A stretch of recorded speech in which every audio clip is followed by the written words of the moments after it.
بسم اللہ الرحمن الرحیم۔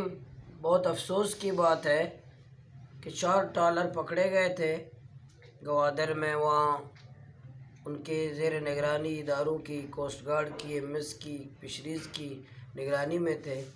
رات کو ایک ٹرالر بھاگ گیا ہے۔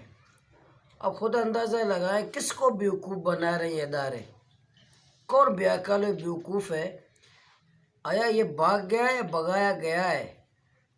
کسی کے مشورے سے، کسی کے منصوبے سے اس میں ادارے ملوث ہیں، تحقیق کی جائے، افسران کو معطل کیا جائے۔ کوسٹ گارڈ وہاں موجود ہے، ایم ایس وہاں موجود ہے، سیکورٹی ادارے وہاں موجود ہیں، نیوی وہاں موجود ہے، سب موجود ہیں۔ ان کی موجودگی میں فشریز موجود ہے، ان کی موجودگی میں ٹرالر بھاگتا ہے تو افسوس کی بات ہے کہ یہ پورٹ کی حفاظت کر رہے ہیں، گوادر کی حفاظت کر رہے ہیں اور بڑے بڑے بلند و بانگ دعوے کر رہے ہیں۔ ایک ڈاکو جو ہمارے سمندری حیاتیات کی نسل کشی کر رہا تھا اور ڈاکو وہاں بھاگ جاتا ہے، اور یہ اورماڑا تک یہ ایم ایس اور نیوی اور کوسٹ گارڈ موجود ہیں۔ اگر یہ نہیں پکڑا گیا تو ہم بالکل حق بجانب ہیں۔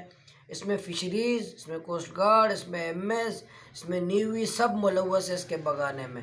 ہم شدید اس کی مذمت کرتے ہیں اور ان سب اداروں کے خلاف جو میرین میں ہیں، سمندر میں جتنے ادارے، سب کے خلاف کارروائی ہونی چاہیے۔